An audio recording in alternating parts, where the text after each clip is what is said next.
প্রতিদিনের মতোই রাত নেমে আসবে পৃথিবীতে। মানুষ তার চিরচায়িত নিয়মই বিছানায় ঘুমোতে যাবে। তবে এই ঘুম যেন আর শেষ হয় না। ঘণ্টা যায়, দিন যায়, তবুও সূর্য ওঠে না। মানুষ আতঙ্কে ছুটতে থাকবে। কেউ আকাশের দিকে তাকায়, কেউ মসজিদে এসে আল্লাহর কাছে কান্নাকাটি করে, আবার কেউ বিভ্রান্ত হয়ে বলে, এ কি জাদু? এ কেমন রাত? হঠাৎ ভোরের আভা দেখা দেবে। সবাই ভাববে এবার হয়তো সূর্য উঠবে। কিন্তু এটা কি হলো? মানুষের চোখ বিস্ফোরিত হয়ে যাবে।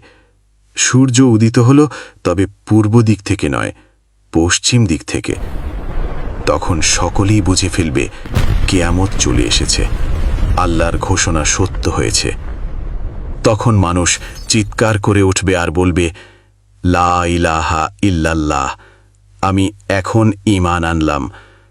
কেউ কাঁদবে মোনাজাতে, কেউ কাঁদবে সিজদায় পড়ে। কিন্তু তখন আর লাভ হবে না, কেননা রাসূলুল্লাহ সাল্লাল্লাহু আলাইহি ওয়াসাল্লাম বলেছেন, সে সময় ঈমান আনা আর উপকারে আসবে না। এরপর পৃথিবী কেঁপে উঠবে। এক রহস্যময় বাতাস বইতে শুরু করবে, প্রাণঘাতী এক শীতল ও কোমল বাতাস। যাদের হৃদয়ে বিন্দুমাত্র ঈমান আছে, এই বাতাসের আঘাতেই তারা শান্তভাবে মৃত্যুর কোলে ঢলে পড়বে। আল্লাহ তাদের রূহ তুলে নিবেন। শহরগুলো নিস্তব্ধ হয়ে যাবে। মসজিদগুলোতে আর আজান শোনা যাবে না।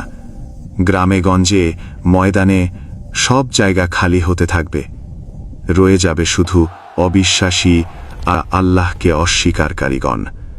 পৃথিবী তখন পরিণত হবে এক গভীর অন্ধকারে, যেখানে আলো নেই, সত্য নেই, আছে শুধু মিথ্যার রাজত্ব। মসজিদগুলো দাঁড়িয়ে থাকবে, কিন্তু ভেতরে কেউ নামাজ পড়বে না।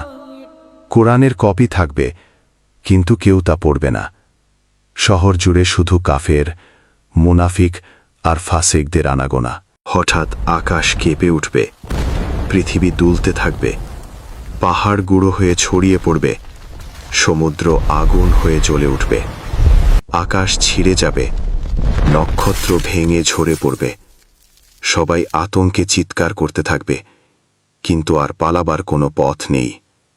হঠাৎ ইসরাফিল আলাইহিস সালাম সিংগায় ফু দিবেন। তৎক্ষণাৎ সমস্ত প্রাণী মারা যাবে।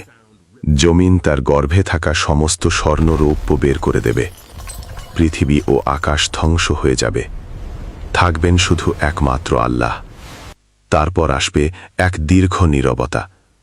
কতদিন, কত বছর তা কেউ জানে না। সবকিছু নিস্তব্ধ, শূন্য।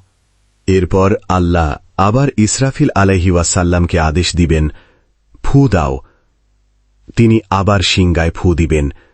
মৃতরা জীবিত হয়ে উঠে দাঁড়াবে। কবর ফেটে মানুষ বের হবে। আকাশ থেকে আল্লাহর ঘোষণা আসবে, সবাই জমায়েত হও হাসরের ময়দানে। এভাবেই শুরু হবে মহাবিচারের দিন, যেখানে প্রতিটি আমলের হিসাব নেওয়া হবে। আল্লাহ আমাদের সকলকে পৃথিবী থেকেই সেই মহা কঠিন দিনের প্রস্তুতি গ্রহণ করার তৌফিক দান করুন। আমিন।